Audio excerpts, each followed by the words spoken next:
Bonsoir tout le monde, je voulais profiter du thème de l'émission pour revenir sur l'affaire du siècle. Vous savez, ce rassemblement de 4 ONG qui visait à poursuivre l'État pour inaction face au changement climatique. Ça a été appuyé par une campagne médiatique sans précédent avec un clip vidéo qui tournait en boucle sur tous les réseaux et sites possibles et imaginables et par une pétition qui a récolté à ce jour plus de 2 millions de signatures, ce qui en fait la pétition la plus signée de l'histoire. Bon, faut dire que les réseaux sociaux aident pas mal. Je sais pas comment ça s'est passé dans vos réseaux respectifs, mais alors moi sur les miens, tout le monde y est allé de son petit partage sur Facebook, sur Instagram, et même du côté des médias, le web a été totalement dithyrambique avec tous les sites d'information possibles qui ont repris la pétition. Un peu sur le mode, si tu ne signes pas, c'est que tu ne soutiens pas cette action contre le réchauffement climatique. Et puis, il y a eu quelques voix discordantes qui, ma foi, n'ont pas été très bien accueillis. Parce que quand on ose critiquer une action bien intentionnée, en général, on se fait très vite tomber dessus sur le mode « Ah, mais de toute façon, c'est très français de critiquer » ou bien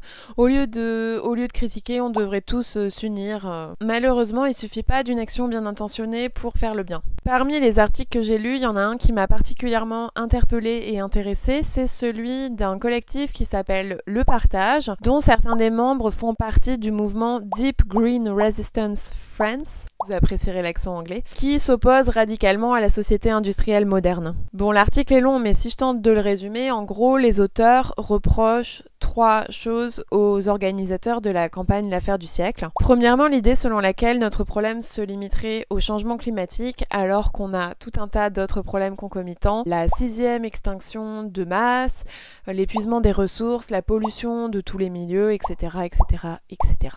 Deuxièmement, la croyance que ce qu'on appelle le développement durable, c'est-à-dire pour les auteurs l'ajustement technologique de notre société industrielle, suffirait à nous tirer d'affaire. Et de la même manière, l'idée que l'ajustement économique suffirait à rendre ce système socialement juste. Et enfin, les auteurs reprochent aux organisateurs de la campagne d'alimenter l'espoir selon lequel l'État serait en capacité de remédier à tout ça. Alors, petite parenthèse, j'en profite pour rebondir sur un autre article que j'ai lu et qui m'a interpellée aussi, c'est celui de Julie, auteure du blog Banana Pancakes. En fait, Julie, c'est une ancienne juriste qui donc a des connaissances en droit et qui vient préciser en fait un certain nombre d'approximations juridiques dans la campagne de l'affaire du siècle, qui sont malheureusement repris telles quelles par les médias, par des journalistes qui n'ont pas nécessairement le temps ou les connaissances pour venir préciser ces choses-là. Bon, ce qui est un peu embêtant en fait. Donc, outre ces petites précisions, Julie, ce qu'elle déplore surtout, c'est qu'on mélange deux choses qui en fait n'ont rien à voir, c'est-à-dire le politique et le juridique. C'est pas au juge de décider comment on doit lutter contre le changement climatique. Voilà,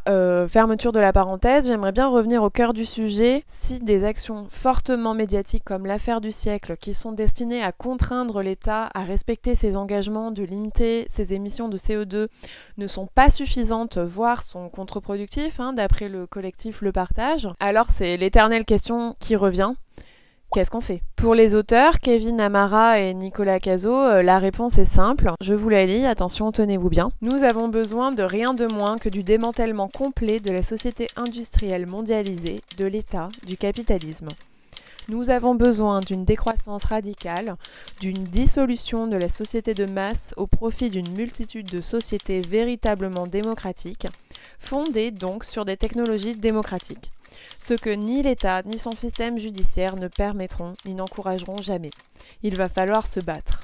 Voilà, pour l'ambiance. Évidemment, moi, c'est le genre de lecture qui me bouleverse. Sur le fond, évidemment, ils ont raison. On va pas pouvoir continuer à vivre à ce rythme. Sur les moyens d'action, je reste encore un peu perdue. C'est quoi la lutte? Je suis pas la seule à avoir posé cette question-là dans les commentaires et les auteurs ont tout un tas de réponses dans d'autres articles. Du coup, je vous laisse. J'ai pas mal de lectures à faire.